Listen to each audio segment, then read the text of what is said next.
Welcome back. I'm so thankful that you came to see Gigi again today because you know what? It's a cold day at my house. Is it cold where you are? And it's even raining outside. So I'm glad you came to see me because when you come, it brings me joy. It makes me cheerful. And we're going to be talking a lot about having a cheerful heart today. Now, you know what we always have to do before we get started with our story, don't you? We have to say our Bible verse together. You know exactly where it's from, don't you? Philippians 4:4. And what does it say?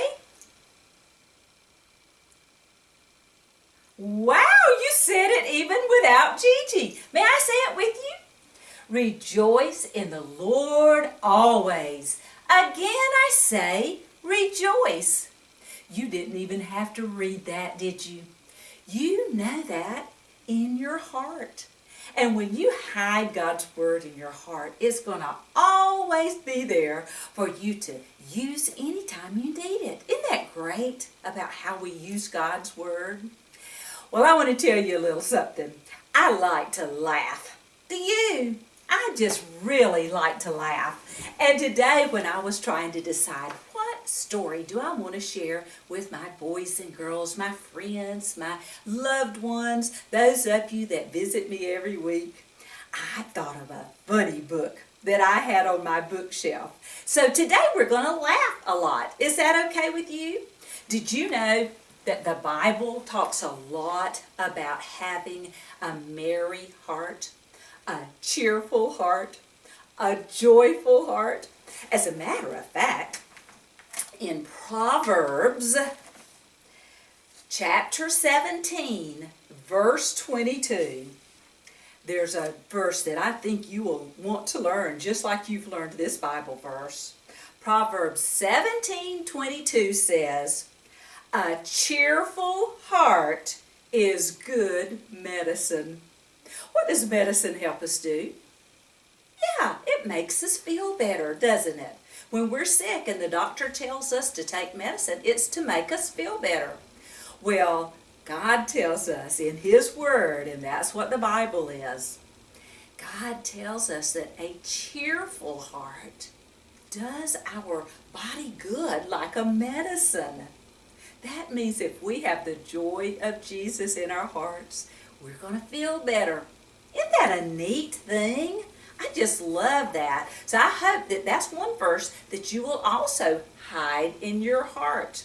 Let's say it one more time, okay? A cheerful heart is good medicine. And that's from Proverbs 17, verse 22. That's great. Well, since you have a cheerful heart and Gigi has a cheerful heart, then let's laugh together today, okay? Because this story is going to be a funny story. Look here. This little boy that's sitting on a stool in the corner looks like he might be in trouble. His name is David. And the title of the book is David Gets in Trouble. Uh-oh. Have you ever gotten in trouble? Every one of us have, haven't we? Every one of us has made mistakes. Sometimes we get in trouble at home with our parents. Sometimes we get in trouble at school. Sometimes we even get in trouble other places, don't we? And you know what? Grown-ups sometimes have to remind us of our mistakes so that we can be better. The title of this book has David's name in it, and let me tell you something. The author, the person that wrote it, is named David. David Shannon, and this book is about him. Now, before we read the actual book, I want to read you a note that he put at the very beginning of this book. And this kind of explains the pictures and the story behind this funny book. He says, a few years ago, my mother, now he's a grown-up man now, so his mother probably is a grandmother by now. He said, a few years ago, my mother sent me a book that I had made when I was a little boy. See, he even wrote as a little boy. So you, at your age, can begin to write books if you want to. He says the book was illustrated. You know what that is. He drew some pictures. It was illustrated with drawings of David doing all sorts of things he wasn't supposed to do.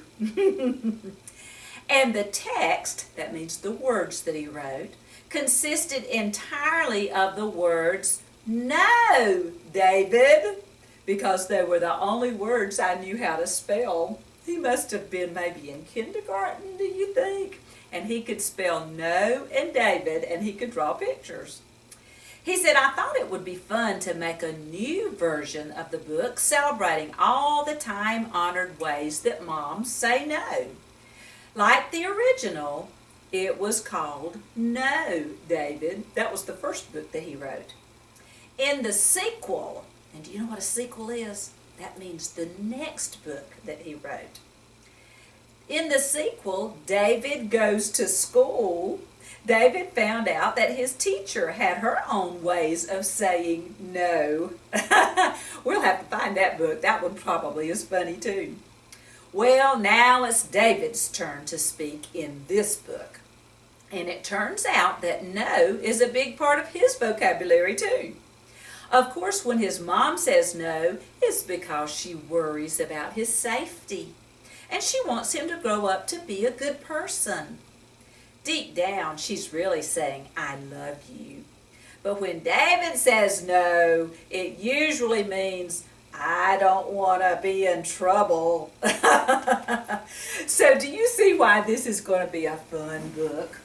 He has used, even though David is all grown up now, he's used some of the same kind of drawings that he used to draw as a little boy, and it makes it really fun to look at the pictures. As a matter of fact, most of this book is a picture after picture after picture, so we're going to have to talk about the pictures as we go. Is that okay with you? All right. Well, this first picture shows David with a big old smile on his face and a halo over his head.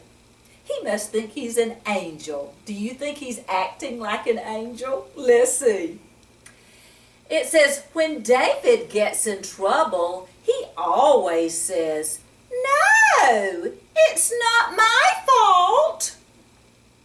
Sometimes we all think that, don't we? We want to blame it on somebody else when we get in trouble. Uh-oh. He says, "I didn't mean to." Can you see that picture from where you are?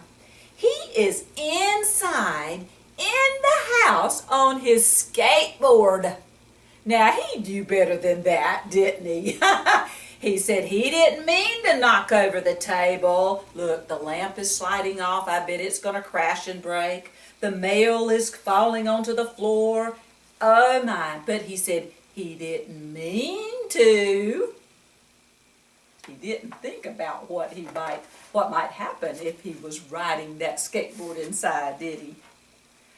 Now he's outside. He's outside the window in his baseball uniform. He has a bat in that hand, but look where the ball is. It's inside the broken window.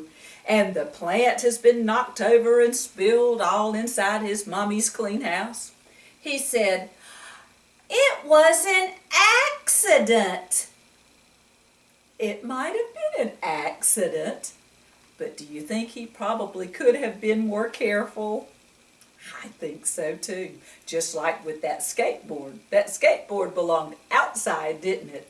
Just like the ball needs to be played with outdoors, far away from windows. He just wasn't thinking, was he? Oh my. Look at this face. He's sitting down at the table. It looks like breakfast to me. Do you think he likes what Mommy has fixed him for breakfast? I don't think so either. He says, "Do I have to?" Now Mommy has gotten up and made a nice breakfast for him. And he's turning up his nose. That's not being very nice to Mom, is it? If he didn't like what she offered, maybe he should say, "Thank you, Mama, but this morning may I have some cereal instead?" I think that probably would have been nicer, don't you? Oh no, I don't know if I can show you this picture or not. I'm embarrassed.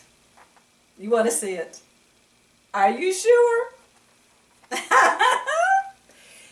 David is walking down the sidewalk, going to school, and he says, "I forgot." Can you see what he forgot? His pants. Oh, how can you forget your pants, David, when you're going to school? He wasn't thinking, was he? That's some kind of excuse. Now he's in school. I hope he went back and put his pants on, don't you? And he forgot his homework. So do you know what excuse he came up with this time? "The dog ate my homework." Do you think that the dog really ate his homework? Probably not. Look at this little girl's face. She's looking at him like, "Oh, brother, get real. I know that's not true." And this fella over here is just a snickering. He's just a laughing. But then I look in the window, and there is a doggy. And it looks like that he's got homework in his mouth. I think that's just the way David would have drawn that picture, don't you? I don't think the dog really ate his homework. And then one day at school, they had school pictures made. And all of them were supposed to be standing in a line with pretty smiles on their faces so that the photographer could snap a good picture. And look at David. What was he doing? Making a silly face. And do you know what his excuse was? "I couldn't help it." Could he really help it? Yes, he could. He chose to be silly at that time, didn't he? Oh, David, you are so funny. Now, he's back at home. He's with his doggy. These are the doggy treats. And do you see what he's doing? He's munching on the doggy's food. Oh, my goodness. And do you know what his excuse is? He said, "But I was hungry." Did he have to eat the dog food? No. He could have gone to his mom or his dad or his grandma or somebody that was there with him and said, "May I have a snack, please?" Don't you think that's what you would have done? I think you would have. You wouldn't have eaten dog food, would you? Uh-oh, and look at his kitty cat. Can you see what he's doing to that cat? He's pulling the cat's tail. Do you know what he says? "But she likes it." Now you look at that kitty cat's face. Do you think she really likes it? Me either. I don't think she's smiling, do you? I think she's letting out a meow. Like, that hurts. Well, he does decide to go get him a snack.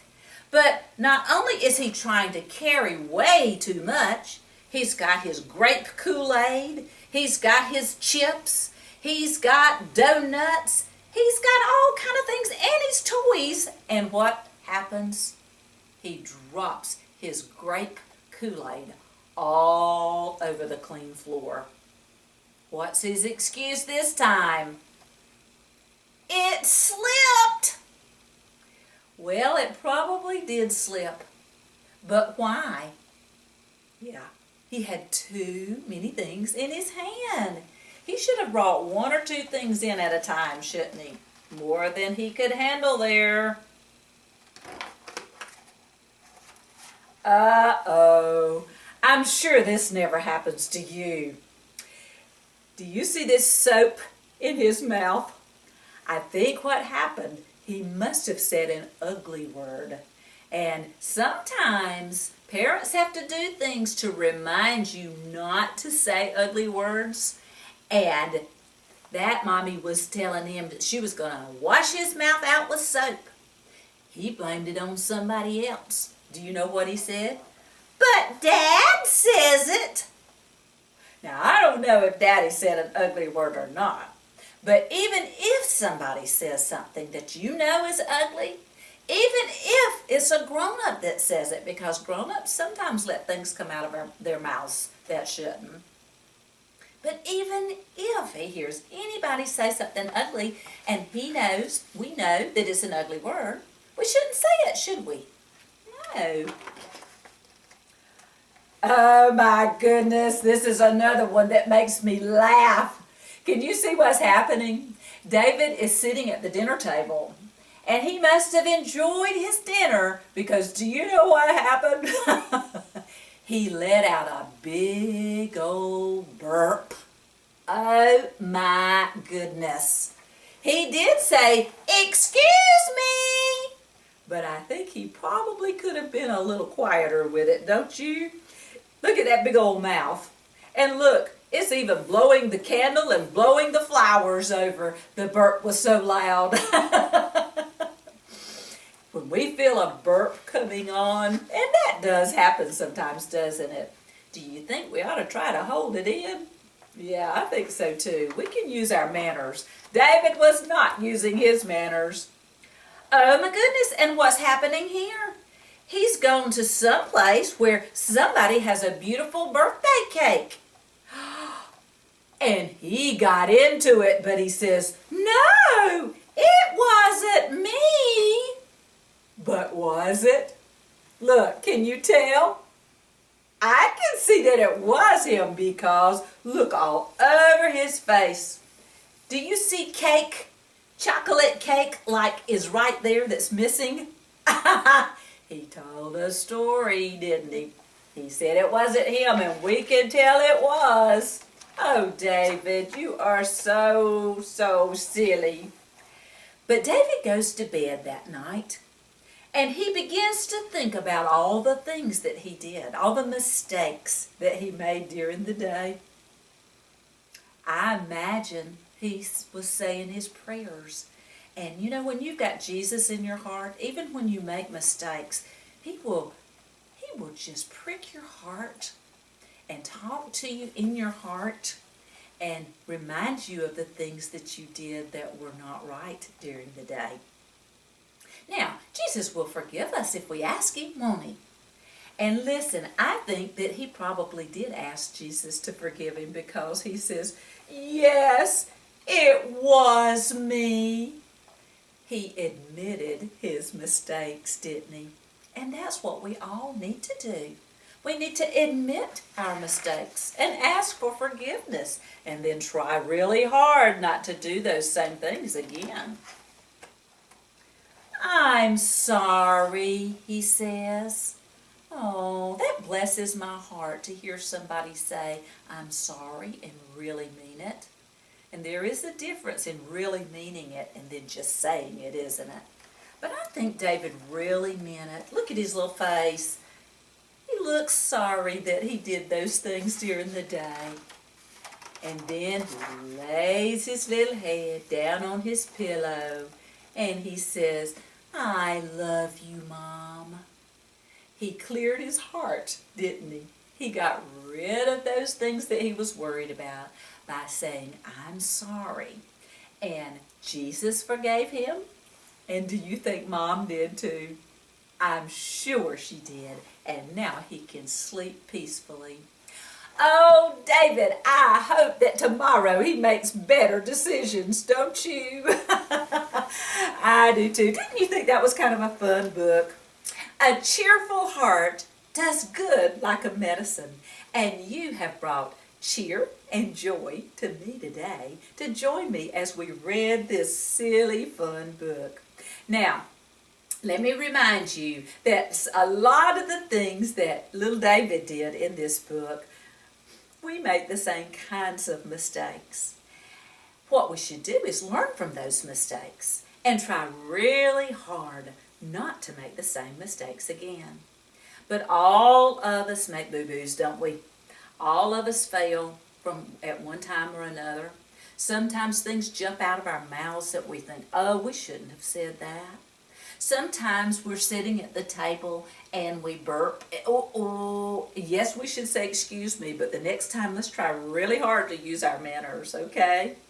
Sometimes we say things that are not true, and then we begin to feel guilty. And that's a good thing, because when we do say things that aren't true, we need to go back and apologize, admit our mistakes, and ask for forgiveness for the one that you did wrong, and ask Jesus for forgiveness.